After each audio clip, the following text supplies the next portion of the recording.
जय हिंद दोस्तों, आप लोगों को स्वागत है मेरा YouTube channel facts about India में। दोस्तों, आज मैं आप लोगों को एक बहुत ही महत्वपूर्ण खबर देने जा रहा हूं, तो इस वीडियो को बिल्कुल भी स्किप मत करना और पूरा देखना, क्योंकि इस वीडियो से आज आप लोगों को बहुत कुछ जानने को मिलेगा। तो चलिए आगे बढ़ते हैं आज की मोस्ट इम्पॉर्टेंट खबर की तरफ। दोस्तों, हाल ही में जारी किया गया एक रिपोर्ट में ये बताया गया कि भारत में एक्सट्रीम पॉवर्टी यानी अत्यधिक गरीबी पहले से बहुत कम हो गया है। भारत में एक्सट्रीम पॉवर्टी अब बिल्कुल ना के बराबर है और ये रिपोर्ट जारी किया गया है IMF यानी इंटरनेशनल मॉनेटरी फंड के द्वारा। आप लोगों को ये बात पता होगा कि IMF यूनाइटेड नेशन की एक बॉडी है जिसकी हेडक्वार्टर US की वाशिंगटन DC में स्थित है और दुनिया भर में 190 कंट्रीज़ इसकी मेंबर्स है। और इस ऑर्गेनाइजेशन का काम है इंटरनेशनल मॉनेटरी कोऑपरेशन को प्रमोट करना, इंटरनेशनल ट्रेड और इकोनॉमिक ग्रोथ पर निगरानी रखना, विभिन्न देशों को फिनेंशियल एड प्रोवाइड करवाना और भी बहुत कुछ।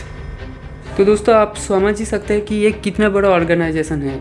इनकी रिपोर्ट्स पर विश्व की हर देश भरोसा करता है। IMF ने रिपोर्ट में ये कहा कि भारत में इस वक्त एक्सट्रीम पॉवर्टी 1% से भी नीचे है। अब सवाल ये है कि एक्सट्रीम पॉवर्टी कैटेगरी में कौन पड़ते हैं।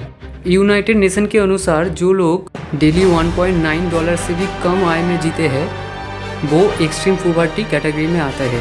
अगर इंडियन रुपये में बोलूँ तो ये करीब 144 रुपये के आसपास है। पैंडेमिक पॉवर्टी एंड इनइक्वालिटी नाम के पेपर में भारत की साक्ष्य के स्वरूप इकोनॉमिस्ट सुरजीत भल्ला, करण भासिन और अरविंद हीरामानी ने कहा है कि पिछले कॉन्जिक्यूटिव 2 सालों में लगातार एक्सट्रीम पॉवर्टी में कमी देखी गई है, जिसमें से 2020 तो पूरी तरह से महामारी ग्रसित था। IMF की रिपोर्ट के अनुसार गरीबी कमाने में भारत ने विश्व के सभी देशों को पछाड़ दिया है। इसका कारण है दोस्तों, कोविड पैंडेमिक की वजह से विश्व की सभी देश में गरीबी बहुत ज़्यादा बढ़ गया है। उसके साथ इनइक्वालिटी भी बढ़ गया है और तो और विश्व की 9% ग्लोबल पॉपुलेशन एक्सट्रीम पॉवर्टी का शिकार हो चुका है। दूसरी तरफ भारत की 1% से भी कम जनसंख्या अत्यधिक गरीबी का शिकार है। आप दोस्तों समझते हैं भारत में अत्यधिक गरीबी कम होने का कारण क्या है। IMF का मानना है भारत में अत्यधिक गरीबी की वृद्धि को रोकने में सबसे बड़ा महत्वपूर्ण कारण है भारत सरकार की प्रधानमंत्री गरीब कल्याण अन्न योजना। कोविड पैंडेमिक के समय लॉकडाउन के दौरान भारत सरकार ने प्रधानमंत्री गरीब कल्याण अन्न योजना की शुरुआत किया था, जिसके तहत 2020 की मार्च महीने से देश भर की 800 मिलियन लोगों को मुफ्त राशन बांटा जा रहा है और इसके कारण लोगों के पास राशन की बहुत ज़्यादा कमी नहीं हुई थी।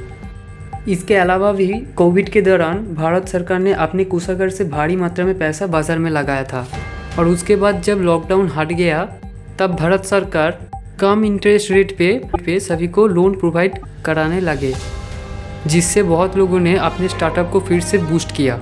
दोस्तों, हमने देखा ही है कि दूसरे देशों की तुलना में भारत सरकार ने कोविड सिचुएशन को बहुत ही अच्छे तरीके से हैंडल किया है। हालांकि दोस्तों, आप लोगों का इस बारे में क्या मानना है? क्या आप लोग मोदी गवर्नमेंट के कामों से खुश है या नहीं? फिलहाल वीडियो यहीं तक। अगर आप लोगों को वीडियो पसंद आया है तो लाइक कीजिए और मैं देश विदेश के ऐसे इंपॉर्टेंट खबरें लाता रहता हूँ, इसलिए आप लोग मेरे चैनल को सब्सक्राइब कीजिए, जिससे आप लोगों को अपडेट मिलने में आसानी हो। मिलते हैं नेक्स्ट वीडियो में। Thank you for watching my video.